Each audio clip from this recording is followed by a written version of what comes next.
1921, one of the most devastating massacres in U.S. history took place in Tulsa, Oklahoma. The 1921 Tulsa race riots.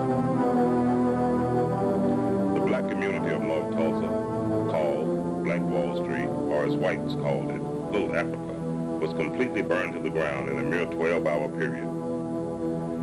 Over 1,300 businesses and homes were destroyed and completely ruined. 10,000 people were left homeless in the night, and to this day, no one knows how many people actually died.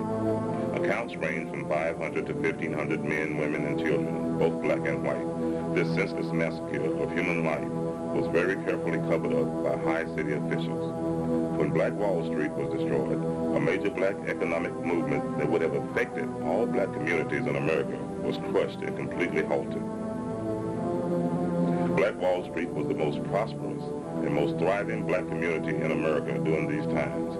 It defined the word nepotism to its ultimate form. These highly organized blacks worked together in the same manner the Jews, Japanese, and Iranians work together in this day and time. Black Wall Street was so prosperous that white oil men would come across to the black community to borrow large sums of cash in order to keep their businesses afloat. This very powerful black movement would have had an effect on blacks all across America, socially and economically, but 3,000 card-carrying Klansmen would not allow that to happen.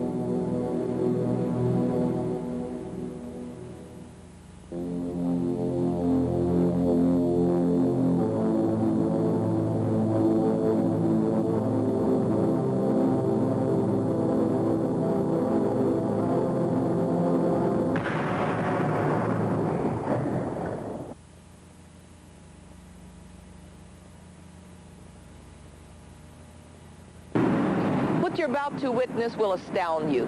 It will most likely affect you very deeply, no matter what race, creed, or color you are.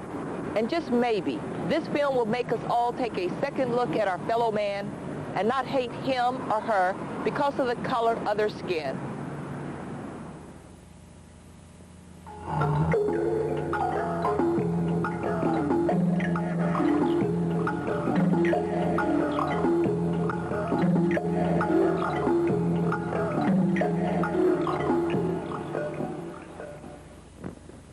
This is an actual account of the worst race riot in United States history. It's not a pretty story, and it's not being told for its shock value or to reopen old wounds. This material is presented because it happened 70 years ago to another generation whose story is pertinent to this contemporary generation. The true facts were completely covered up and kept from the American public. The date was June the 2nd, 1921. The place, Tulsa, Oklahoma. After the bombing, the Tulsa World headlines read, "Dead, estimated at 100, city quiet."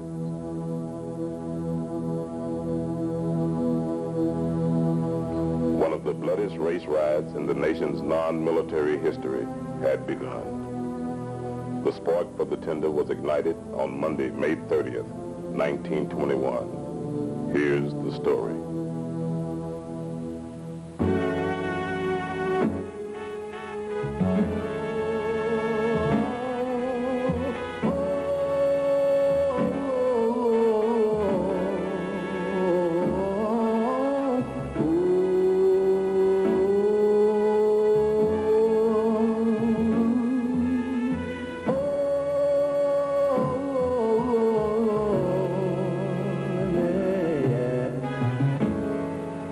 I know a place that was sure to go.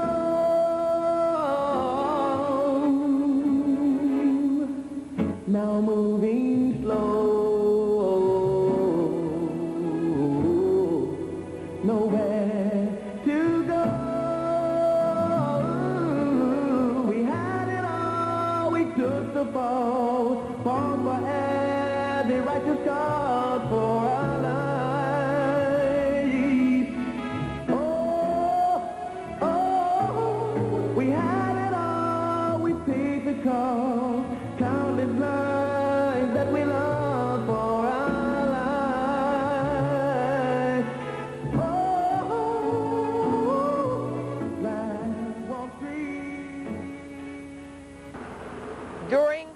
early 1900s, Archer Street was intentionally designed to divide the city's north from the south side of Tulsa. Blacks were forced to remain on the north side, and whites enjoyed their separatism on the south side. Laws were passed to make sure that whites and blacks remained separated. Anybody who wishes for the good old days probably doesn't remember what the good old days were really like. Because in 1921, the nation suffered from coast to coast from hate, discrimination, and arrogance. And those were probably the underlying reasons. They manifested themselves in organizations like the Ku Klux Klan. But you can't blame the riot on one or two or three specific incidents. The environment is what caused it.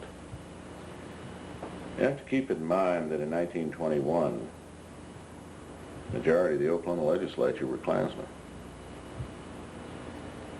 Almost every city and county official in Tulsa County, Oklahoma, was elected with either support of the Klan or they were Klansmen themselves. In those days, the Klan would have parades in downtown Tulsa, wearing their white sheets and their pointy little hats to fit their pointy little heads, that would last 4 to 5 hours in length. Now visualize the number of people that were involved in a parade that would last 4 to 5 hours. And all these people came from Tulsa. When you had a parade in Tulsa, a lot of people come in from other counties.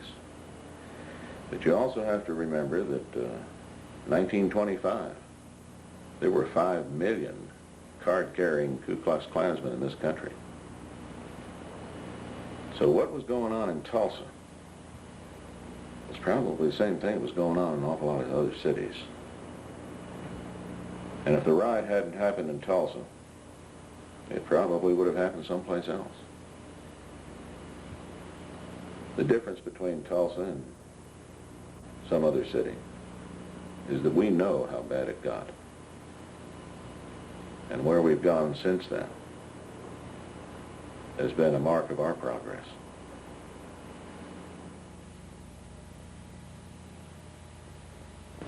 As I sit here, I wonder, with blacks fighting for equal rights and integration in other parts of the United States at that time, was it really a good idea for blacks living in Greenwood to integrate?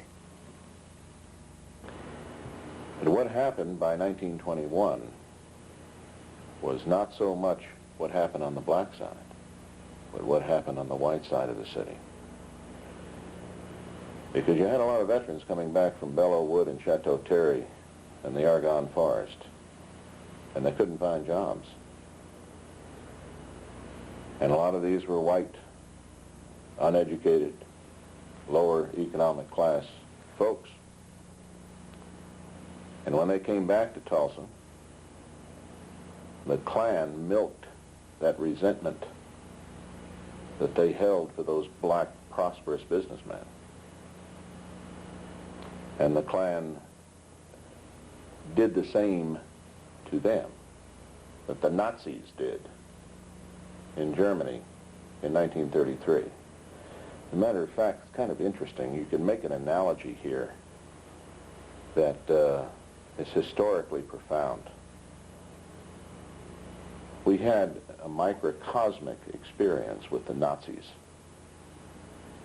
The Nazis in Germany in 1933 blamed the Jews, and they persecuted the Jews, and they segregated the Jews, and they created ghettos for the Jews. And that's how they built their power, but they built their power on the disenfranchised and the disenchanted Germans.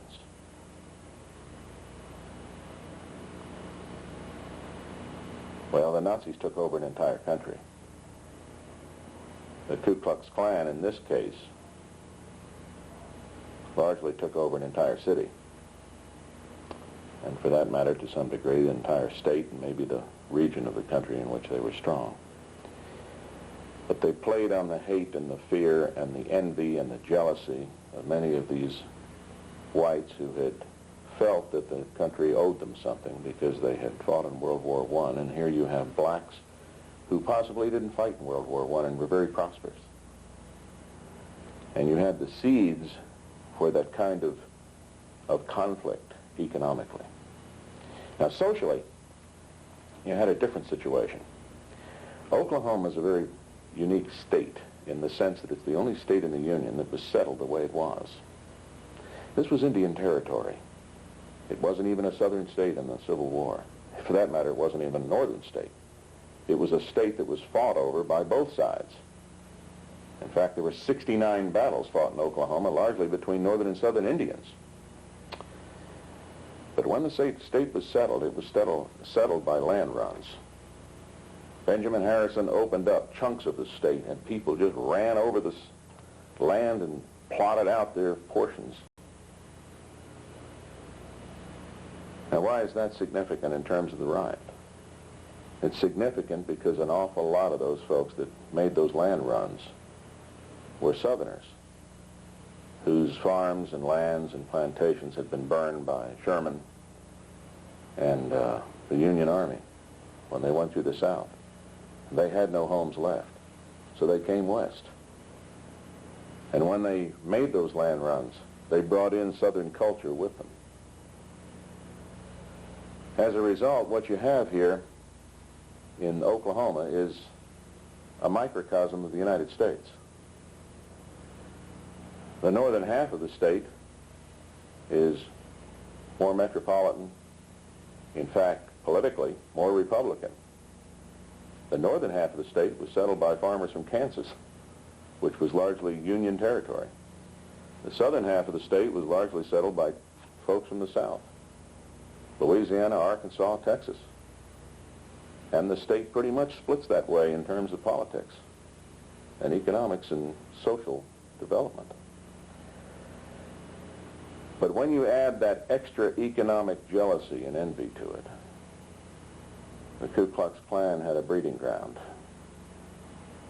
And that's the reason they were able to hold parades that lasted 4 to 5 hours at a shot. There were an awful lot of people that were more than willing to hate blacks because they represented something they wished they had. Little Africa was possibly the most prosperous area that blacks have ever collectively developed any place in the world.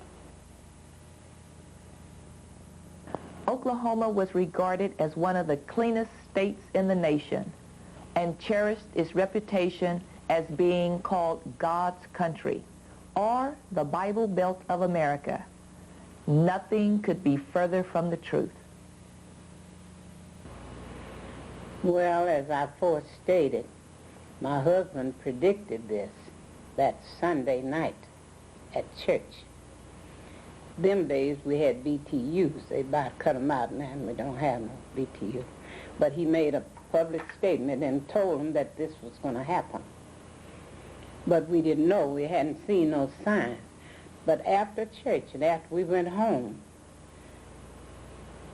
several men, young men and stuff, you know, they get all shook up and everything.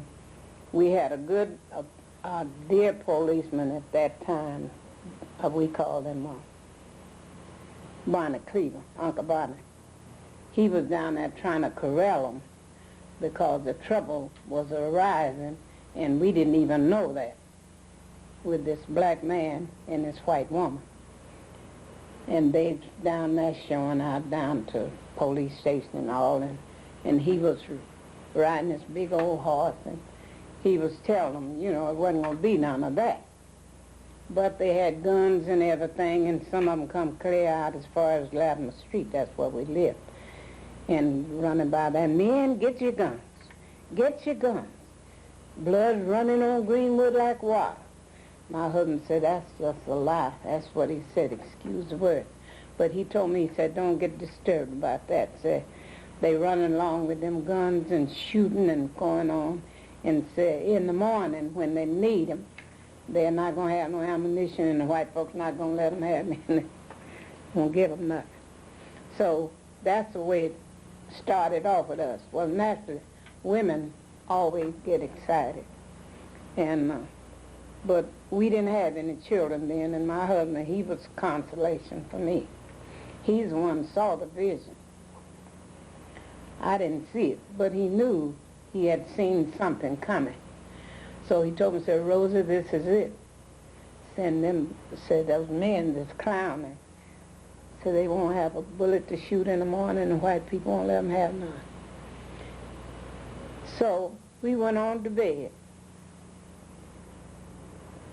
And he said, you go to bed, I'm going down here and see what they're doing. He went down on Greenwood. Come back, said, they ain't doing nothing, just clowning. He talked about them down there with their guns in their hand. And policemen was trying to corral them.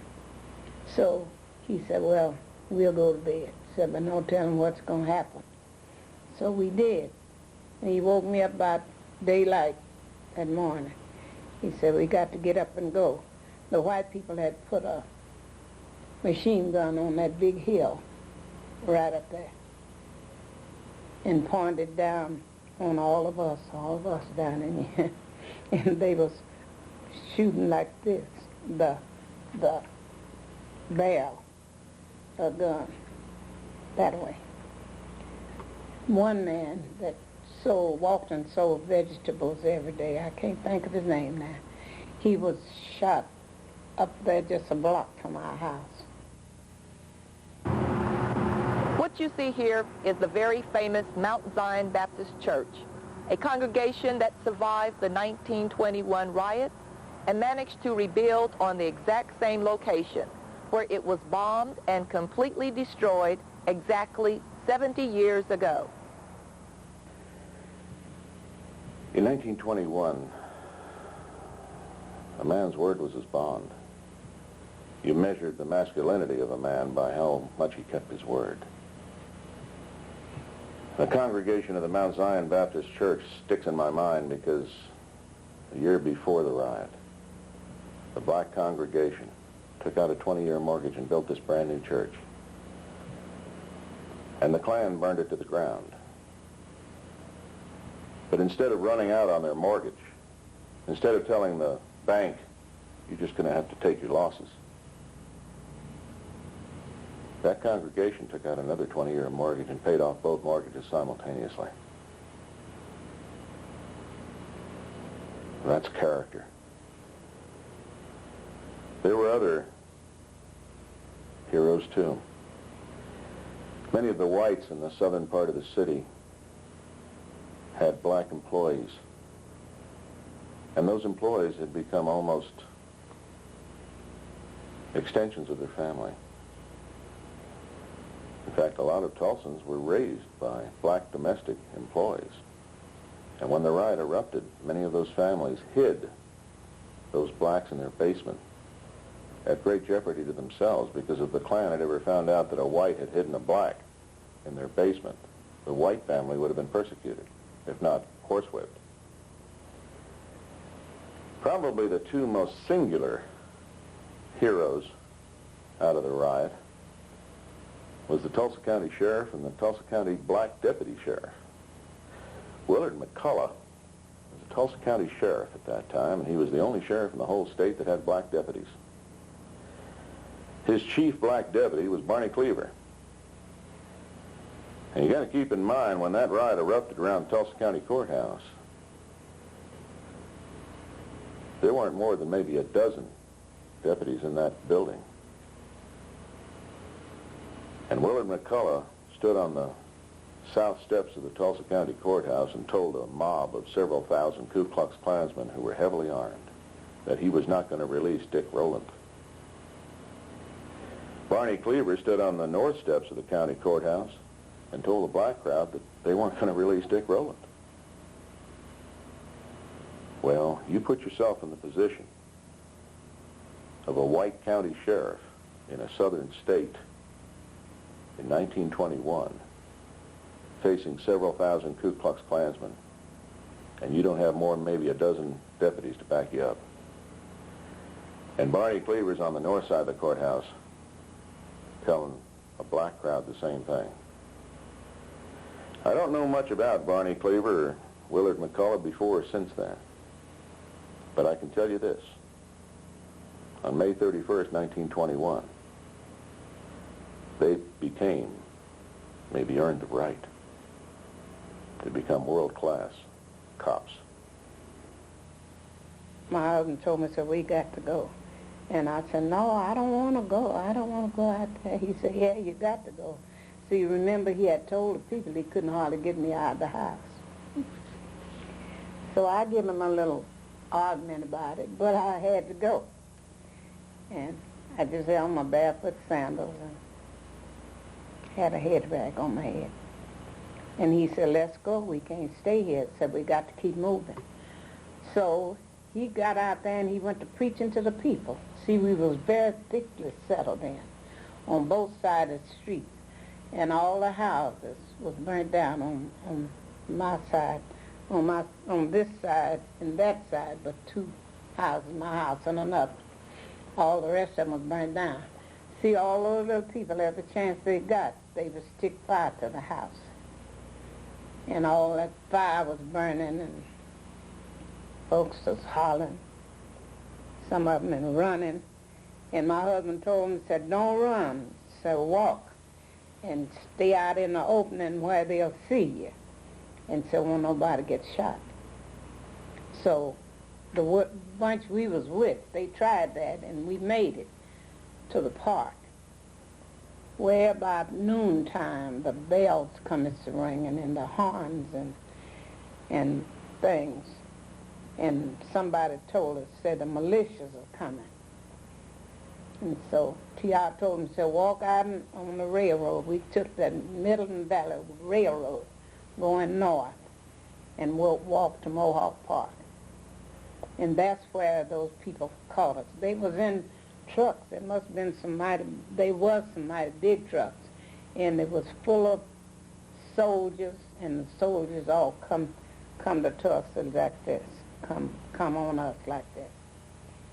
The Klan was extraordinarily powerful in Tulsa in 1921, but then again it was extraordinarily powerful throughout Oklahoma. As a matter of fact, during the 20s, Oklahoma impeached and convicted 2 governors, allegedly, of course, for other charges, but it was an open secret that one of the principal reasons they got impeached and convicted was that they were anti-Klan. The majority of the Oklahoma legislature were either Klansmen or supported by the Klan. But then Oklahoma was not unusual. States all across the country had that kind of influence on them.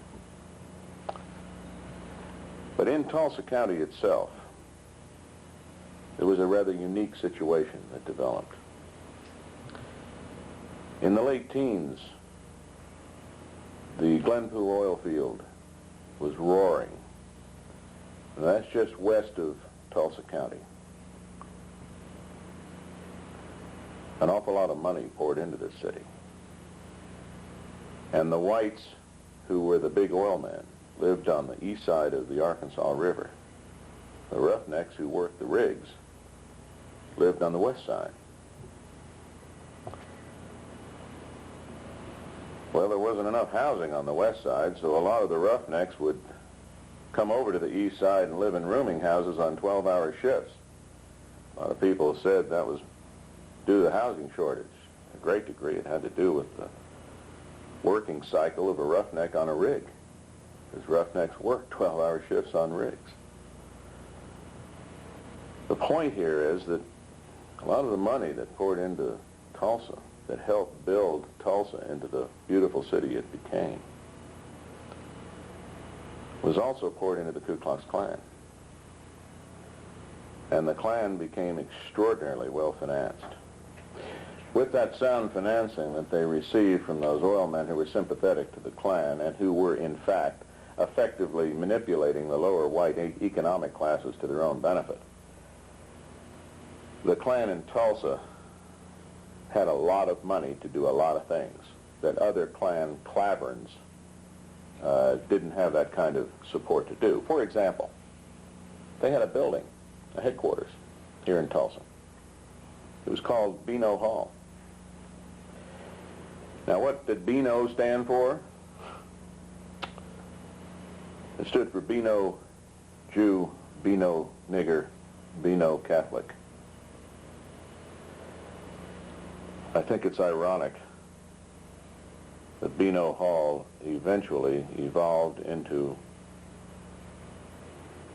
a pig barn before it was finally torn down. The Ku Klux Klan was real big on providing character guidance, attitude adjustment, and behavior modification on anybody they disagreed with.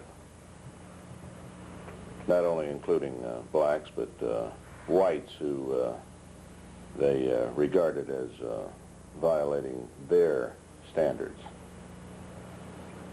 It wasn't uncommon for a white person, for example, who might have been going out on his wife, to be hauled out of his house one night and tied to a tree and flogged by men dressed in sheets.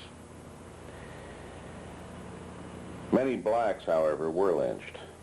They were lynched by such organizations as not only the Ku Klux Klan, but the Knights of the White Camellia. There were all kinds of super secret little organizations that were self-appointed vigilantes. As a matter of fact, the Justice Department itself created the American Protective League during World War I and made it function under the FBI, which at that time was not the FBI we know today. It was a politicized FBI. But the American Protective League was largely an organization of volunteer civilian white men designed to ferret out any individuals of Germanic descent in Tulsa County and watch them to see if they conducted any espionage or pro-Kaiser activities during World War I. The American Protective League was formally disbanded after World War I, but that will give you an idea of the kind of mentality that existed then. But to address your question, yes, there were lynchings. And to give you an example, several weeks before the Tulsa riot, in Wagner, which is a small town east of Tulsa, a black man had been arrested on a minor charge and incarcerated in the Wagner County Jail. And that night, the sheriff, or the guard or deputy, whoever was responsible for the jail, conveniently went out to get a sandwich, just as a crowd of people dressed in white robes entered the jail, took the man out, put a noose around his neck, wrapped the other end of the rope around the bumper of a Model T Ford, and dragged him down the middle of Wagner Main Street. And that sort of thing didn't just happen in Oklahoma. That sort of thing happened across the country. And there were many lynchings before the riot. And I'm sorry to say there were many lynchings after the riot. But there weren't any lynchings in Tulsa County after the riot that I'm aware of. The men come and throwing away the guns. Old in the trash. Every time I think about them men throwing them guns away, I laugh about it. As bad as it was, they were just throwing them away. They didn't want them white men to see them with no guns. So there's about 3 or 4 trucks of them. All them soldiers, they fell out there. So we're not going to hurt you. We're not going to hurt you. And the men just throw them guns away and everything. Well, the next order they got was to bring some food out there because we had left home without eating. And the first thing they brought out was just bare boxes of milk and loaves of bread. And my husband got in line like he had some children. He got us 2 loaves and 2 quarts of milk. I've been telling everybody I didn't like sweet milk, but I drank sweet milk. I drank sweet milk that morning with all ease. And later on in the evening, they brought us another snack. Pork and beans was in the bunch, you might imagine. And then they got us word, all the women and children, they wanted to see us at a certain place, and we filled up there. They took all the women and children to this big place. I still can't remember where they took us. I know it was something like it was like a fairground or something, a great big stadium. And I got scared there. I thought maybe they was going to put the men over there by themselves, which they did. But I thought they was going to kill them all. The interesting thing that happened during the riot was that the riot lasted almost all night of May 31st, 1921, and into the early morning hours of June 1st, 1921, before law enforcement authorities were able to get anything under control. The city police didn't want anything to do with trying to control the Ku Klux Klan. As a matter of fact, the chief of police, a man by the name of Gustafson, confiscated black vehicles, gave them to two of his crony police officers on the Tulsa police force, which I might point out with some justification was a politicized police force at that time, not the police force that Tulsa has today, which is a first-class department. But the point was, in those days, he gave those confiscated vehicles to those two police officers who went out and sold them to whites, and then they shared the profit. Chief Gustafson was later indicted for this and removed from public office in June of 1921. But there were many other indictments, too. And many of these indictments were the byproduct of National Guard boards of inquiry. Now, what happened in the riot, and this is fascinating, was that here you have a major war going on in the downtown portion of Tulsa that erupted and moved north into the north part of the city, eventually wiping out the north part of the city, devastating it totally. And yet the mayor, none of the city commissioners, called the governor. Now, at that time, we only had one 40-man ambulance company in the Oklahoma National Guard stationed in Tulsa. The governor at that time didn't know there was a riot in Tulsa until the next morning, because no city or county official notified him, with the exception of the county sheriff. The county sheriff sent one of his black deputies through the north part of the city toward Sand Springs. He got to Sand Springs to a telegraph. And keeping in mind the telephone lines were down, the telegraph lines were down, the railroad tracks were torn up, there were Ku Klux Klansmen standing on roadblocks trying to catch blacks who were trying to escape the city, and there were refugees as far away as Kansas City and Wichita and Muskogee, Oklahoma. That deputy got to that telegraph and telegraphed the governor on behalf of the county sheriff that there was a riot in Tulsa and law and order had broken down.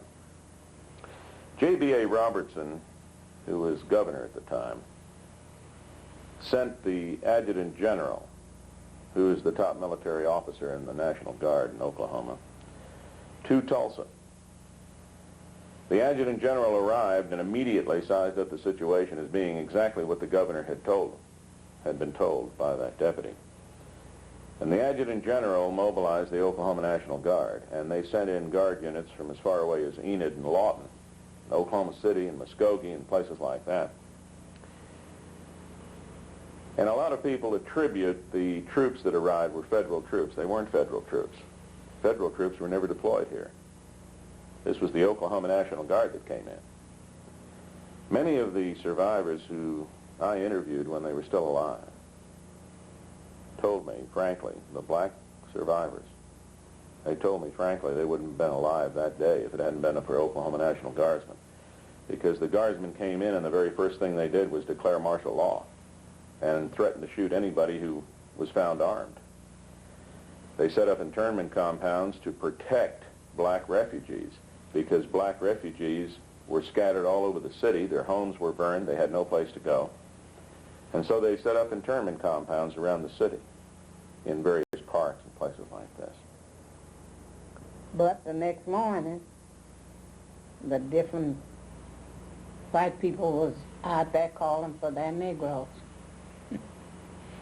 They maids and butlers and things. Because my husband was he stood in good with his man. He worked at a rooming house. Outside a rooming house. That they called it then a sporting house. But that's where he worked. And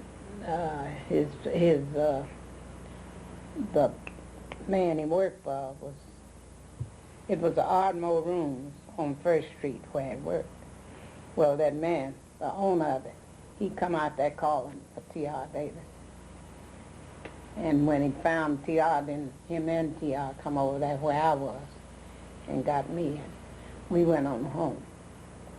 So, but I didn't tell you, one of my husband's best friends was killed that day while we was in that rush. See, he told him not to run and don't get in close places because they'd just shoot in that bunch.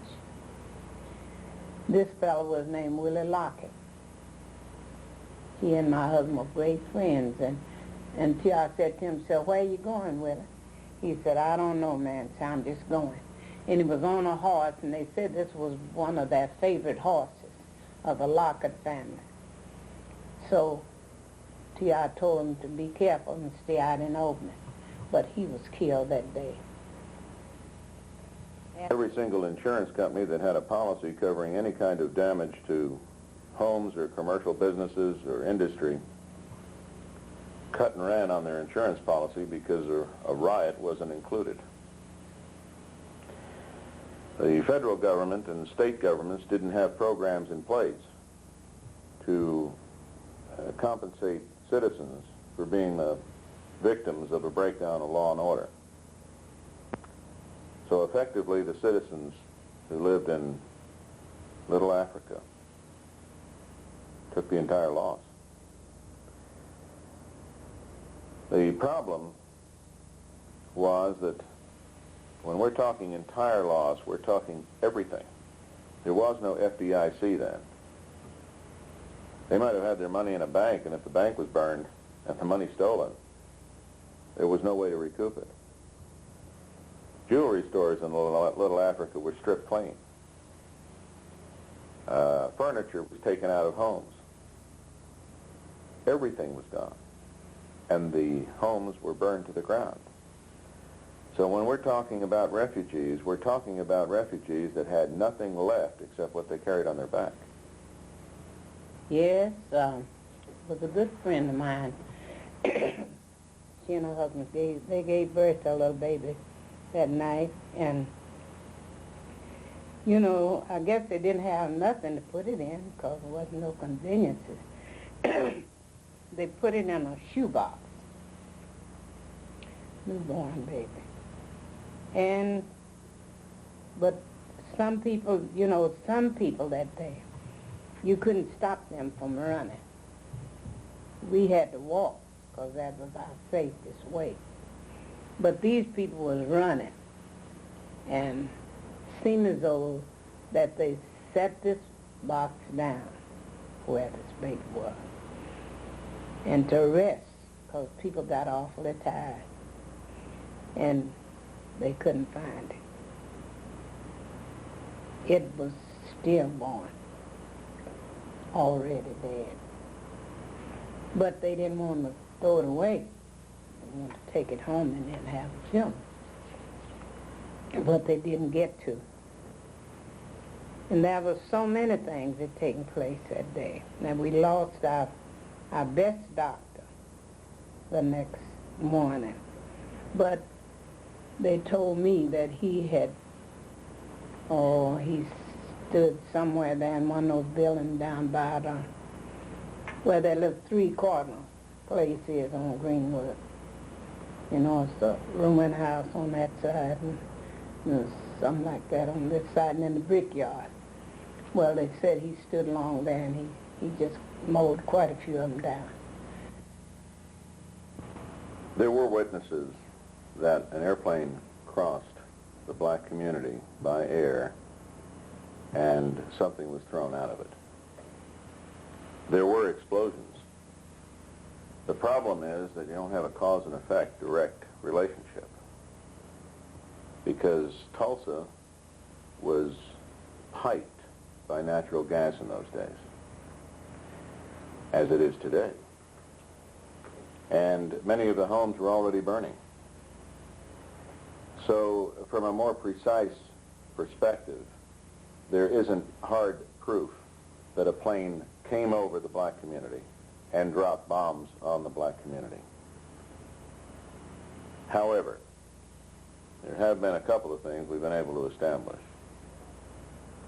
There was a plane over the black community. There were things thrown out of it. There are some interesting conclusions you can reach from some of the available evidence. First, it wasn't a government plane. There were only about a half dozen planes in the state at that time that belonged to the government. There was no Air Force then. The Air National Guard didn't exist. And there were about a half a dozen biplanes at Fort Sill. None of them took off the ground during this period. But this was the period of barnstormers. It wasn't uncommon for a pilot who learned how to fly in World War I to have a biplane and to fly around the country and do tricks at state fairs and maybe take somebody up for a couple of dollars. That, in all likelihood, was what happened then, that a barnstormer who had his own airplane actually flew over the black community. Now, if he threw out anything, and if it was a bomb, it's perfectly understandable how it could have worked, because it doesn't take very much to make a bomb, particularly if you're a veteran of a recent war that had just ended. Greenwood was soon labeled the Black Wall Street of America. It consisted of highly educated black doctors, lawyers, PhDs, merchants, oilmen, and entrepreneurs. The interesting thing about this particular situation is that in North Tulsa in 1921, prior to the riot, there existed an area called Little Africa. And that was a mark of respect. The black business community was extraordinarily prosperous. As a matter of fact, possibly the best minds in black America had migrated to North Tulsa in the late teens and early 20s. They built a commercial and business establishment so prosperous that it rivaled any place in the world. In fact, the main street of Little Africa, Greenwood, was euphemistically referred to as the Black Wall Street. There were millionaires that lived there, and some of the architecture of some of the old homes in North Tulsa today represent that particular period.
Let it was me.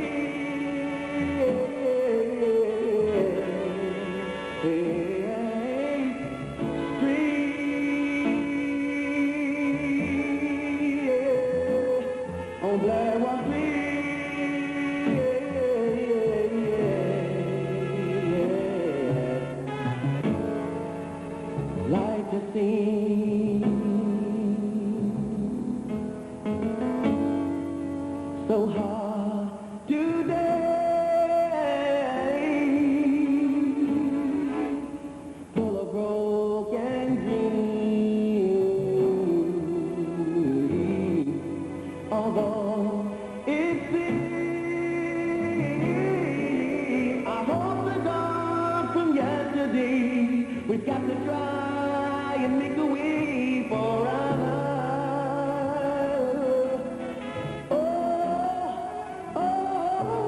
The truth they had get beat at night.